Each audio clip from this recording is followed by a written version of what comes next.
सभी प्यारे बच्चों को मेरा नमस्कार। मैं राहुल चौधरी आप सबका बहुत बहुत स्वागत करता हूं आपके अपने YouTube channel SBD educational group में। तो बच्चों, उम्मीद है आप स्वस्थ होंगे, बहुत अच्छे होंगे और पढ़ाई प्रॉपर आप कर रहे होंगे, क्योंकि अब दिसंबर आपका आ गया है, ठीक है, और समय यूं ही निकल जाता है। तो इसी उम्मीद के साथ कि आप बेहतरीन तरीके से अपनी पढ़ाई पर ध्यान दे रहे होंगे, अच्छे से पढ़ाई कर रहे होंगे सभी लोग। और आज ये चौथा चैप्टर हम स्टार्ट कर रहे हैं और ये आखिरी चैप्टर है। तो अभी इससे पहले हम 3 चैप्टर के MCQ बहुत बढ़िया तरीके से कंप्लीट कर चुके हैं। उम्मीद है आपने प्रैक्टिस करी होगी। तो चलिए इसी बीच अब हम स्टार्ट कर देते हैं इस चैप्टर को भी। आज का पहला क्वेश्चन आपके सामने है और आज का पहला क्वेश्चन है कि खुशनवीसी अर्थात सुलेखन क्या है। सुलेखन क्या है? खुशनवीसी भी कहते हैं और सुलेखन हिंदी में कहते हैं। तो सुलेखन क्या है? ऑप्शन के सुंदर और सुडौल अक्षर लिखने की कला, एक प्रकार का भवन, नवपाषाण युग के दौरान की जाने वाली लिखाई का प्रकार, या मिस्र में प्रयोग की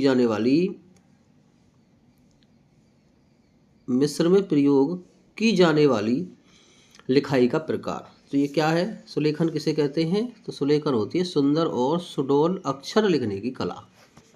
तो ऑप्शन के बिल्कुल सही है इसका। चलिए अगला प्रश्न आपके सामने, ये रहा जी अगला प्रश्न आपके सामने। अगला प्रश्न कहता है कि जापान की सबसे पुरानी छपी पुस्तक कौन सी है?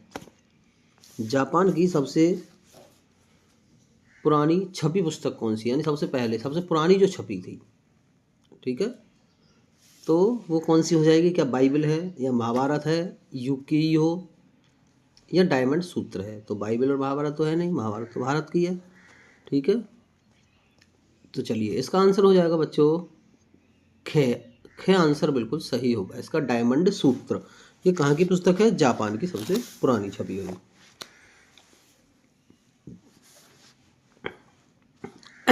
अगला प्रश्न आपके सामने है। किसने कहा था मुद्रण ईश्वर की दी हुई महानतम देन है, सबसे बड़ा तोहफा है? क्या चार्ल्स डिकेंस ने कहा था, जेवी सेले ने कहा था, क्या महात्मा गांधी ने कहा था, या मार्टिन लूथर ने कहा था? तो बताइए किसने कहा था? तो ये कहा था जी आपका मार्टिन लूथर ने। मार्टिन लूथर, ऑप्शन घ बिल्कुल सही आंसर है। चलिए अगला प्रश्न हम देखेंगे। अगला प्रश्न है, अब ये पुस्तक है और पुस्तक भी इम्पोर्टेंट होती है, पुस्तक भी हर साल आती है। पिछली बार भी एक पुस्तक का नाम आपसे पूछा गया था, ठीक है, और इस बार भी काफ़ी उम्मीद रहेगी। तो आगे देखिए, ये कहता है कि भाई गीत गोविंद का लेखक कौन है? गीत गोविंद नामक एक पुस्तक है और पूछता है जी इसका लेखक कौन है गीत गोविंद का? क्या जयदेव है, या महात्मा गांधी है, या चंदू मेनन है, या मुंशी प्रेमचंद्र? तो बच्चों इसका आंसर हो जाएगा आपके सामने जयदेव। जयदेव बिल्कुल सही आंसर है इस क्वेश्चन का। अगला प्रश्न है, जाति प्रथा के अत्याचारों पर लिखी पुस्तक गुलामगिरी के लेखक कौन थे? ये बड़ी अच्छी पुस्तक है, गुलामगिरी के लेखक। तो गुलामगिरी के लेखक कौन है बच्चों? राजा राम मोहन राय हैं, या महात्मा गांधी, या ज्योतिबा फूले, या BR अम्बेडकर? तो इसका सही आंसर आपका हो जाएगा ज्योतिबा फूले इसका बिल्कुल सही आंसर है, ठीक है बच्चों। चलिए बहुत बढ़िया।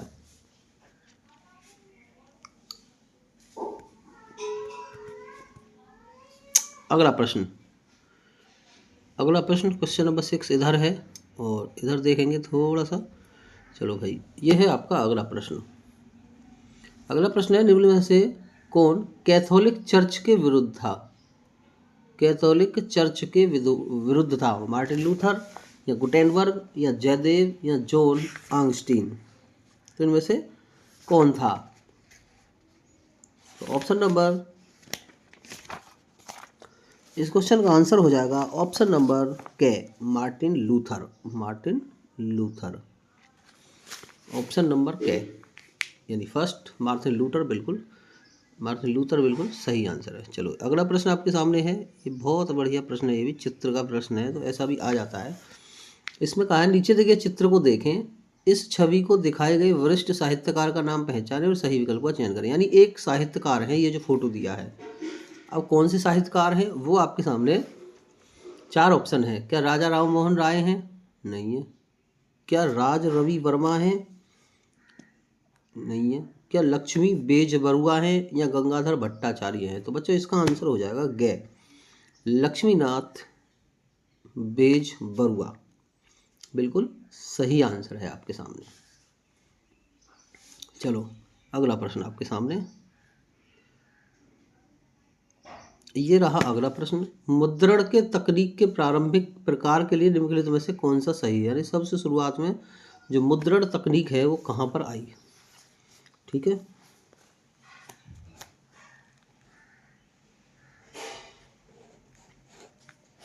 तो बच्चों इसका आंसर देखेंगे।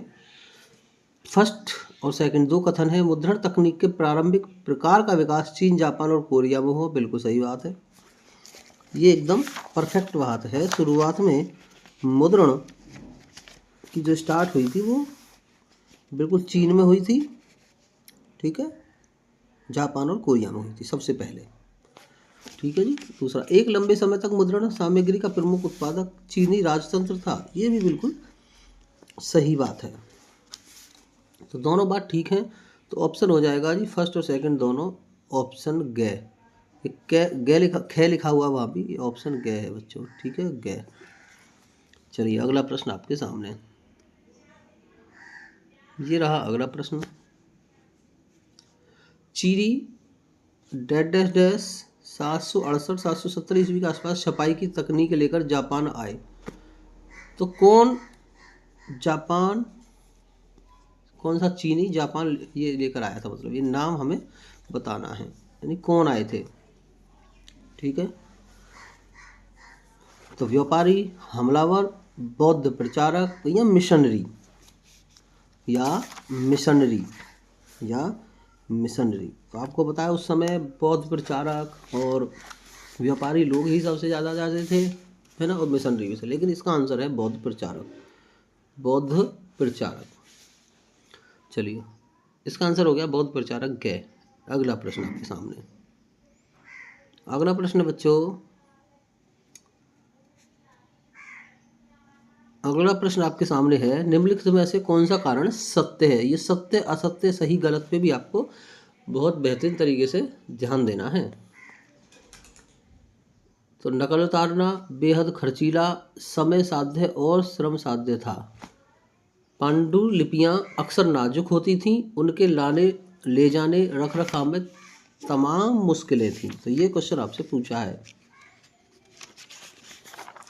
कहने का अर्थ इसका ये है, जब किसी की नकल उतार रहे थे तो वो बड़ा खर्चीला था, समय साध्य था, समय भी लगता था, है ना, और श्रम साध्य यानी मेहनत भी लगती थी।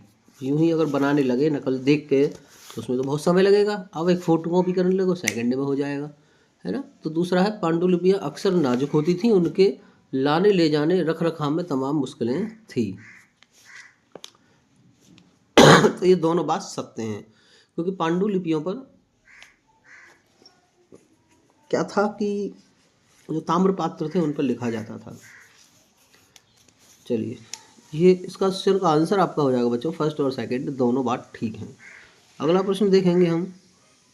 अब इसमें व्यक्ति को पहचाने, इस व्यक्ति को पहचानना है आपको कि ये व्यक्ति कौन है। तो फर्स्ट ऑप्शन योहान गुटेनबर्ग, जेवी सैले, मार्टिन लूथर, मार्को पोलो। तो इसका आंसर है आपका, ये जो फोटो है, ये जो महाशय हैं, ये हैं Martin Luther, Martin Luther, king Martin Luther, Luther. चलिए अगला प्रश्न, अगला प्रश्न है आपके सामने।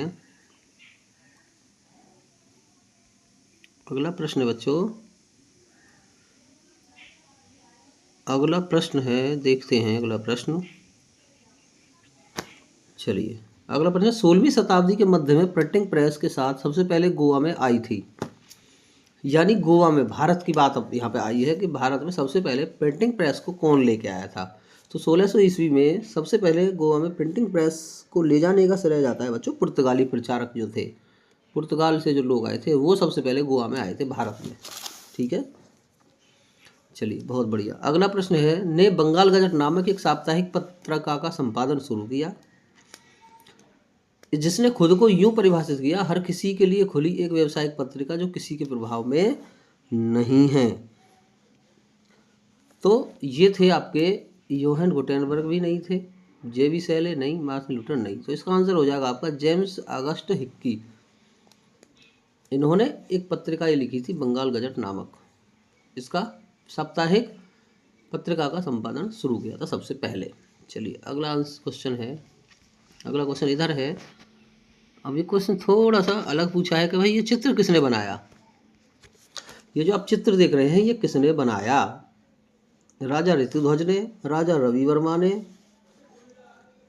राजा राममोहन राय ने, या वॉरेन हेस्टिंग्स ने? तो वॉरेन हेस्टिंग्स। तो इसका आंसर हो जाएगा बच्चों घ। इसका आंसर हो जाएगा आपका घ। घ आंसर बिल्कुल सही हो जाएगा आपका। तो घ आंसर बिल्कुल सही हो जाएगा इसका।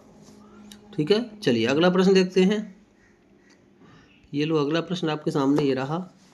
एक कट्टर रूढ़िवादी परिवार में ब्याही कन्या, फिर खाली स्थान है, ने रसोई में छिप छिप कर पढ़ना सीखा।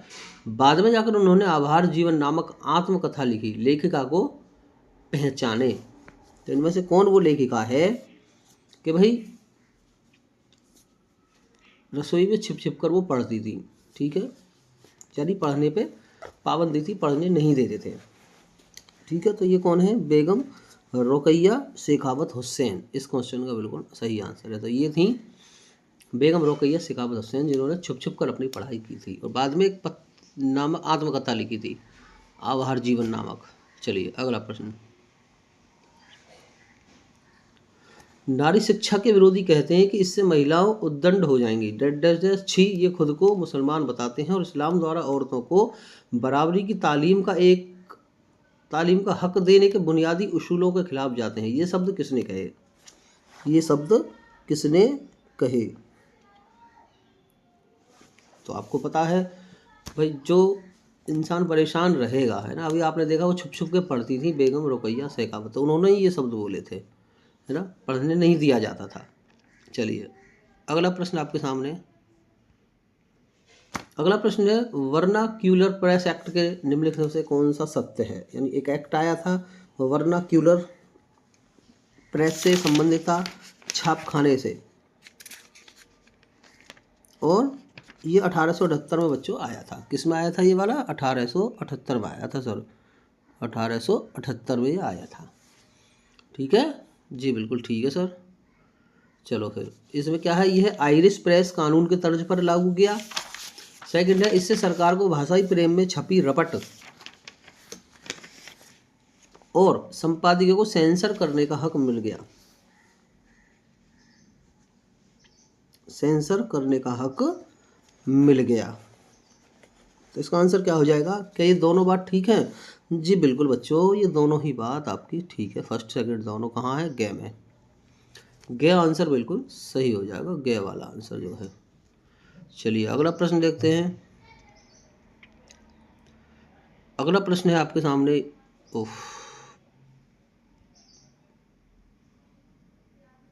ये रहा अगला प्रश्न। प्रश्न कहता है, 16वीं सदी के मध्य से रोमन कैथोलिक चर्च प्रतिबंधित किताबों को सूची रखने लगा। निम्नलिखित कौन सा कारण सही है? सूची वो रखता था, ठीक है, प्रतिबंधित किताबों की सूची। तो कौन सा कथन सही है या कारण सही है? तो दोनों में से आपको देखने हैं। अब यहाँ पे सही वाला देखना, कई बार जो सही नहीं है वो भी आता है, तो क्वेश्चन आपको ध्यान से पढ़ना। फर्स्ट है, मैनोकिया जैसे अनेक लोगों ने बाइबल के संदेशों के नए अर्थ लगाने शुरू कर दिए। किताबें थोड़ी मात्रा में मुद्रित की जाती थी, यानी कम छापी जाती थी। तो कौन सी बात इनमें से सही हो जाएगी? तो केवल फर्स्ट बात इनकी सही है, नए नए अर्थ लगाने शुरू कर दिए थे। तो क्या फर्स्ट बिल्कुल सही है। चलिए भाई अगला प्रश्न आपके सामने है। ये रहा बच्चों अगला प्रश्न आपके सामने।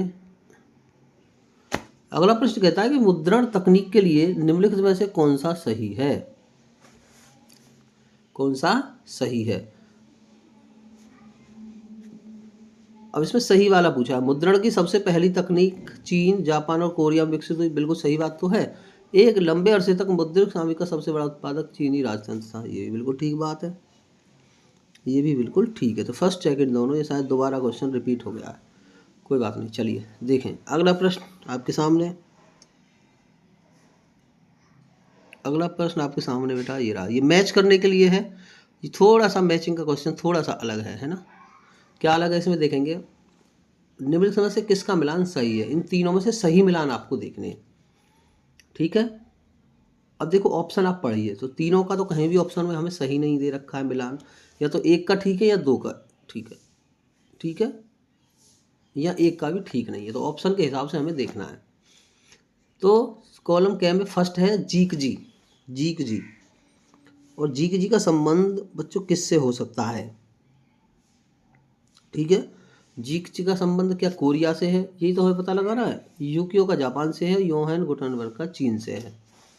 तो बच्चों योहान गुटेनबर्ग जो थे वो चीन से संबंधित नहीं थे, तो मुझे यही यहाँ पे गड़बड़ वाली बात लग रही है, क्योंकि गुटेनबर्ग थे संबंधित आपके जर्मन से। कहाँ से, जर्मन से। तो यही आपका गलत है। जीका जी कोरिया से संबंधित, ये बात ठीक है। यूक्यो जापान से, तो ये जर्मनी से संबंधित थे। थर्ड सही नहीं है। तो सही पूछा तो सही कौन सा, फर्स्ट और सेकंड। फर्स्ट और सेकंड कौन सा हो जाएगा, के। चलिए अगला प्रश्न आपके सामने, ये रहा अगला प्रश्न आपके सामने। अगला प्रश्न कहता है निम्नलिखित में किसने 95 स्थापनाएं लिखी, किसने 95 स्थापनाएं लिखी, 95 स्थापनाएं लिखी है ना, ये पुस्तक है। और ये मार्टिन लूथर, जेवी सेले, योहान गुटेनबर्ग या एरास्मस।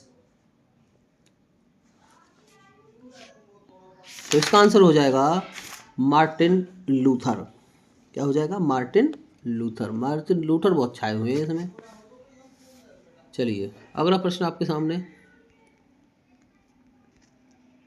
ये रहा आपके सामने अगला प्रश्न। अगला प्रश्न है रिचर्ड एम हो कौन थे, पहली प्रिंटिंग प्रेस के अन्वेषक, शक्ति चलित बेलनाकार प्रेस को कारगर बनाया, 95 स्थापनाएं लिखी, वुड ब्लॉक प्रिंटिंग का अन्वेषक। तो 95 स्थापना तो अभी हमने देखी थी किसने लिखी थी, थोड़ी देर पहले ही हम आंसर को देख के आ रहे हैं, है ना।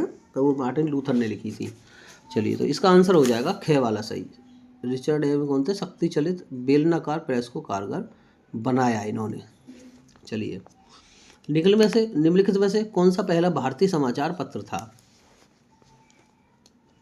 पहला भारतीय समाचार पत्र। तो अभी हम जस्ट इसकी बात करके आए हैं, पीछे हमने पढ़ा था अभी 1 मिनट पहले ही इसको हम बच्चों पढ़ के आए हैं, ठीक है। और इसका आंसर आपका हो जाएगा बंगाल गजट। समझ पा रहे हैं कौन सा हो जाएगा, बंगाल गजट। सबसे पहला अखबार था, समाचार पत्र था बंगाल गजट, और जो कि जेम्स ऑगस्टस हिक्की ने इसको शुरू किया था सबसे पहले, ठीक है। चलिए असम के लोकप्रिय गीत ओ मोर अनुपार देश को निम्नलिखित में से किसने लिखा, निम्नलिखित में से किसने लिखा, लक्ष्मीनाथ बेज बरुआह, रस सुंदरी देवी, ताराबाई सिंधिया या पंडित रमाबाई। तो ये लिखा था, ये लिखा था बच्चों लक्ष्मीनाथ बेज बरुआह ने। तो क्या आंसर बिल्कुल सही है, क्या आंसर बिल्कुल सही है। आगे अगला प्रश्न आपके सामने ये रहा। अगला प्रश्न थोड़ा सा बड़ा है, तो ध्यान से देखेंगे इसमें क्या कहता है। खाली स्थान इसमें फिल करने हैं। वाणी की स्वतंत्रता, प्रेस की आज़ादी, खाली स्थान, सामूहिकता की आज़ादी,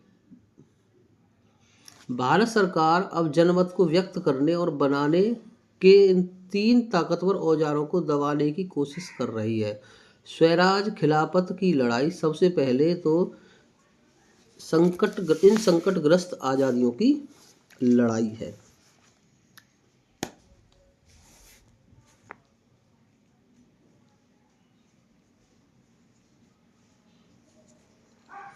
ये जो कथन है बेटा ये जो कथन है ना, ये पूछा गया किसने कहा था। ये जो पूरी बात है, खालिस्तान को भूल जाओ, ये पूरी बात किसने कही थी? महात्मा गांधी ने कही, बाल गंगाधर तिलक, जवाहरलाल नेहरू या बी आर अम्बेडकर ने? तो ये जो बात कही थी आपकी महात्मा गांधी ने कही थी। क्या आंसर बिल्कुल इसका सही है। वाणी की स्वतंत्रता, सामूहिक प्रेस की आज़ादी, ये सारी बातें किसने कही थी? ये महात्मा गांधी ने। चलो अगला प्रश्न, ये रहा आपके सामने अगला प्रश्न। अगला प्रश्न है, निम्नलिखित में से किसने ब्रिटिश सरकार को विभिन्न प्रदेशों में छपने वाली पुस्तकें और अखबारों पर नियमित नज़र रखने और प्रेस को नियंत्रित करने के लिए अनेक कानून पारित करने का हक दिया? किसने दिया था? अभी तो हम पढ़ के आए, वर्नाक्यूलर प्रेस एक्ट एक आया था, वर्नाक्यूलर प्रेस एक्ट। तो ये अधिकार वहाँ से हुए थे, है ना। तो ये कानून पारित किया था वर्नाक्यूलर प्रेस एक्ट भारत में अंग्रेजों ने। चलिए भैया अगला प्रश्न आपके सामने ये रहा। अगला प्रश्न है, पैनी पत्रिका के लिए निम्नलिखित में से कौन सा सही है? पैनी पत्रिका के लिए निम्नलिखित में से कौन सा सही है? ठीक है, पैनी पत्रिका के बारे में, पत्रिका थी पैनी पत्रिका, तो इसके बारे में ये पूछा है। दो कथन है, अब ये यहाँ पे ध्यान रखना, बस यही बात सही पूछा है सही नहीं पूछा। तो इसका प्रकाशन इंग्लैंड में 1832 और 1835 के बीच सोसाइटी द्वारा उपयोग ज्ञान के प्रसार के लिए हुआ था। ये बिल्कुल ठीक बात है ना। जो पैनी पत्रिका है ये इंग्लैंड में प्रकाशित हुई थी 1832 और 1835 के बीच सोसाइटी द्वारा उपयोगी ज्ञान के प्रसार के लिए। ये बिल्कुल ठीक है। इसका प्रमुख लक्ष्य कार्यशील वर्ग था। बिल्कुल प्रमुख लक्ष्य था कि ये कार्यशील वर्ग के पास जाए। चलिए भैया बहुत बढ़िया, इसका आंसर हो जाएगा फर्स्ट और सेकंड दोनों। अगला प्रश्न आपके सामने, अगला प्रश्न है बच्चों, गीत गोविंद किसने लिखी थी? तो अभी हम देख कर आए हैं गीत गोविंद को, तो ये दोबारा से रिपीट हो गया।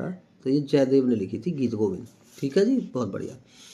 निम्नलिखित में से किसका मिलान सही नहीं है?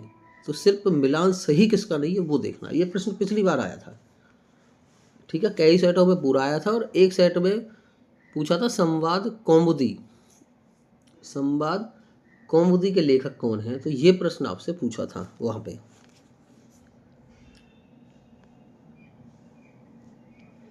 चलिए, तो इसका बच्चों हमें क्या करना है? मिलान करना है इस क्वेश्चन के लिए। तो मिलान कैसे करेंगे देखेंगे। इसमें पुस्तक दी है और पुस्तक को लिखने वाले दिए हैं, तो हम देखेंगे। कॉलम कै को हमें इससे मिलाना है कॉलम ख से। तो बंगाल गजट, संवद कौमुदी, आभार जीवन, गुलामगिरी। तो गुलामगिरी ज्योतिबा फूले की थी। बंगाल गजट गंगाधर भट्टाचार्य भी इसमें,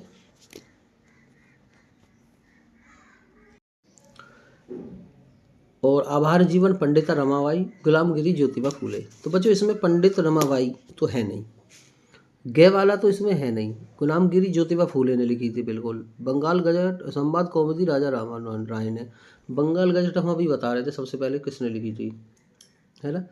तो वैसे इसका आंसर गे है, पर हमें अभी ये थोड़ा सा मिस्टेक यहाँ पे लग रहा है बंगाल गजट वाला। ठीक है, इसे देखेंगे, इसको चेक करेंगे, मैं बताऊँगा इसको। ठीक है अच्छा, तो ध्यान से देखेंगे अगला प्रश्न। अब इसमें अभिकथन और तर्क पर आधारित ये प्रश्न है, 4 ऑप्शन है और यहाँ पे अभिकथन आपके दिए हैं। चलो अभिकथन में क्या कहता है, ये आपके अभिकथन है। फर्स्ट है, यूरोप में 13वीं सदी के दौरान पुस्तकों की बढ़ती मांग की आपूर्ति के लिए हस्तलिखित पांडुलिपियां पर्याप्त नहीं थी, और वह तर्क वह पुस्तकों की बढ़ती मांग के चलते वुड ब्लॉक प्रिंटिंग उत्तरोत्तर लोकप्रिय होती रही, लोकप्रिय होती रही। तो देखिए इसमें जो है दोनों बात ठीक है, दोनों बात आपकी ठीक है, लेकिन दिक्कत क्या है, जो फर्स्ट वाली बात है उसकी व्याख्या सेकंड नहीं करता। दोनों अलग अलग बातें हैं, ये समझ रहे हो, उससे रिलेटिव नहीं है। बात ठीक है लेकिन दोनों अलग अलग हैं। तो हमें ऑप्शन देखना होगा ऐसा कि जो दोनों बात ठीक हों लेकिन व्याख्या नहीं कर रहा है। अब यहाँ देखो फर्स्ट सेकंड में सही, परंतु हाँ ये वाला ठीक है बच्चों, इसमें हमारा आंसर ठीक होगा बच्चों, ये वाला, ये वाला ठीक है, दोनों सही है, परंतु बी अभिकथन की सही व्याख्या नहीं है। ठीक है जी बिल्कुल। अगला प्रश्न आपके सामने ये रहा। भारत में विभिन्न भाषाओं में हस्तलिखित पांडुलिपियों की पुरानी और समृद्ध परंपरा थी। पांडुलिपियां वुड ब्लॉक तकनीक का प्रयोग करके लिखी जाती थीं।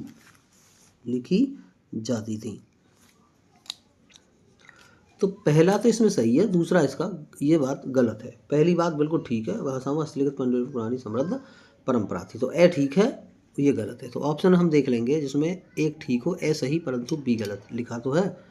ऑप्शन सी बिल्कुल सही है बच्चों। चलिए अगला प्रश्न क्या कहता है।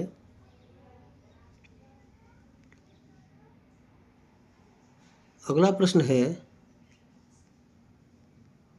अच्छा ये सही क्रम में हमें लिखना है। प्रश्न नंबर 1 सही क्रम में हमें लिखना है। तो योहान गुटेनबर्ग द्वारा बाइबल का मुद्रण, कैथोलिक धर्म सुधारकों द्वारा भारत में मुद्रण का आरंभ, मार्को पोलो द्वारा यूरोप में वुड ब्लॉक प्रिंटिंग का आरंभ, बौद्ध मिशनियों द्वारा जापान में हस्त मुद्रण तकनीक का प्रारंभ। तो ये हमें इस तरीके से लिखना है कि जो इनका सही क्रम होगा, यानी पहले कौन सी घटना और बाद में कौन सी घटना, इस तरीके से हमें लिखना है। तो इसमें सबसे पहले मिशनरियों द्वारा जापान में हस्त मुद्रण तकनीक का आरंभ किया था। फर्स्ट में तो ये आएगा सबसे पहले, समझ रहे हो बच्चों, सबसे पहले तो ये आएगा फर्स्ट में तो। और दूसरे नंबर पे आएगा मार्को पोलो द्वारा यूरोप में वुड ब्लॉक प्रिंटिंग का हो आरंभ, दूसरा ये आएगा, ठीक है। और तीसरा जो योहान गुटेनबर्ग द्वारा बाइबल का मुद्रण, ये आएगा तीसरा। और चौथा आएगा ये वाला। तो ये आ जाएगा फोर्थ, थर्ड, फर्स्ट और सेकंड बिल्कुल सही आंसर। कैसे आएगा, फोर्थ, थर्ड, फर्स्ट और सेकंड, तो ये बिल्कुल सही आंसर हो जाएगा। अगला प्रश्न देखो, ये भी घटनाएं हैं। जेम्स ऑगस्ट सिक्की ने बंगाल गजट का संपादन किया, बिल्कुल। पांडुलिपियों का योग, वर्नाक्यूलर प्रेस एक्ट, मुद्रण भारत में आया। तो ये घटना भी हमें क्रम से लगानी है। तो सबसे पहले इनमें कौन सी घटना है, सबसे पहले था पांडुलिपियों का युग, ठीक है। पांडुलिपियों का युग था फर्स्ट में। तो सबसे पहले बच्चों यहाँ सेकंड लिख लेते हैं, सेकंड आएगा। उसके बाद में कॉमा लगा दिया, उसके बाद में आएगा जी मुद्रण भारत में आया, बिल्कुल मुद्रण आया भारत में, छपाई वाला प्रेस, ठीक है। इसके बाद में जो घटना है वो हिक्की ने बंगाल गजट का संपादन किया, फर्स्ट आ जाएगा। और बचा क्या, थर्ड। एक्ट तो बाद में आया था, ठीक है, मैंने बताया ही था। तो ये बिल्कुल सही आंसर आपका हो जाएगा। चलिए ये एक प्रश्न और बचा है आपका, रिक्त स्थानों की पूर्ति करना। चलिए ये प्रश्न भी हम देख लेते हैं। इसमें क्या है, जर्मनी के किसानों के बीच में लोक कथाएं जमा की किसने, ग्रीम बंधुओं थे, उन्होंने संवाद कौमुदी का प्रकाशन किया राजा राम मोहन राय ने। 1848 तक गुटेनबर्ग ने प्रिंटिंग का यंत्र मुकम्मल कर यानी कंप्लीट कर लिया था, उसने पहली किताब छापी बाइबल। ये भी ध्यान रखेंगे, गुटेनबर्ग की पहली किताब बाइबल। तो चलिए बच्चों, ये थी आपकी आज की वीडियो और चैप्टर हमने इसमें समाप्त कर दिया है अपना 4। और आज हिस्ट्री भी समाप्त हो गई है। और अगली जो क्लास होगी बच्चों, अगली जो क्लास हम लेके आने वाले हैं, शुरू करने वाले हैं, वो आपकी भूगोल की होगी। इसी क्रम में हम भूगोल को समाप्त कर लेंगे, ठीक है।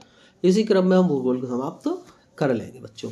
तो चलिए इसी उम्मीद के साथ कि क्लास आपको पसंद आई होगी, और क्लास देखने के बाद में अगर पसंद आए तो मुझे कमेंट करके अवश्य बता देना कैसी लगी क्लास आपको, ठीक है। तो चलिए फिर आपसे विदा लेते हैं, मिलते हैं नेक्स्ट वीडियो में। तब तक के लिए आप सबको प्यार भरा नमस्कार।